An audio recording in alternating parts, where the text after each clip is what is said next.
Анан Адам алейхисаламдын агул, куул деген эки уулу бар. Булар кантип көбөйгөн дегенде Адам алейхисалам балдары көп болгону ошол тарыхта бизге экөө гана белгилүү болгон. Чындыгында Адам алейхисаламдын балдары дайыма эгиз болгон. Ошондо кандай кылып үйлөнгөн дегенде эгиздер бири-бирине үйлөнгөн эмес, мурун төрөлгөн кийинкисине кийин мурункусу үйлөнүп, жана бир курсактан эмес, балким эки башка курсактан. Эгиздер бири-бирине үйлөнө алган эмес, балким ошол бир туугандар үйлөнүшкөн. Бирок ошол Адам алейхисаламдын балдарына гана тиешелүү шарият болуп, ошондон кийинки экинчи буунга өткөндө бул нерсе арам кылынган.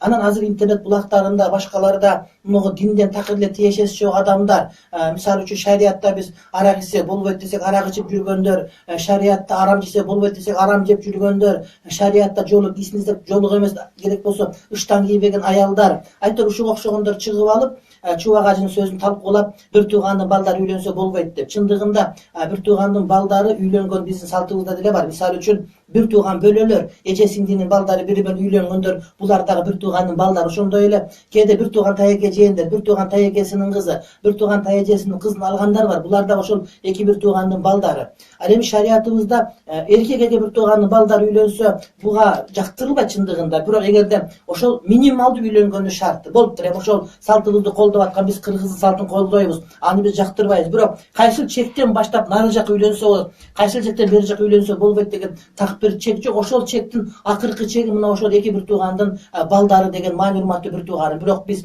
ошол башка уруудан үйлөнгөн, 7 атадан ашыгыраак нары барып үйлөнгөн, башка суудан үйлөнгөндө жакшы экендигин дайыма айтып келебиз. Бирок салтыбызда бир тууган бөлөлөрдүн үйлөнгөндүгү, бир тууган таежесинин кызын алгандыгы, же бир тууган таежесинин ошол жанагыдай бир уулуна турмушка чыккандыгы керек болсо кыргыздын ар бир үй бүлөсүндө табыла турган маселе. Анан кээ бир адамдар бар, ошо шарият ушундай экен, ошого каршы чыгып, бирок эмне үчүн шарият арак ичпе, арам кылба, сойкулук кылба, зына кылба деген, уурулук кылба, жалган айтпа, бетиңи жуу, дарат ал деген укпайт, дагы башка нерсени уккусу келе берди, таң каласың. Бул шарият деген урматтуу бир тууган, дин деген бул жанагыдай базардагы гум же сум эмес. Бул деген урматтуу бир тууганым, адам бактылуу болуу үчүн жашай турган маселе. Чын эле талкуулап, диндин эч кандай бир иши жок. Ошо дин маселесинде өмүрүндө бир ойлонуп көрбөгөн адамдар чыгып алып, динди талкуулагандарга айтабыз, силер башка короого кирип калдыңар. Ошол короого кирип, ошол маселени талкуулоо үчүн ошол жерде болушуңар керек деп айтабыз. Мисалы үчүн медицина маселесинде биз бар бир нерсени талкуулап, Мамытов менен мисалы үчүн наркы дагы академик биздин өзүбүздүн башка жанагыдай Рахимов же башка бирөө акыл үйрөткөн жерибиз жок. Же болбосо химияны мисалы үчүн биз жана өзүбүздүн эжекелерибизге барып үйрөткөн жерибиз жок. Же кыргыз тилди деле бар мисалы үчүн Лайлежике үйрөткөн жерибиз жок. Ошондуктан дин маселесинде ошол окугандарга таштап койгон мен ойлойм туура деп ойлойт элем.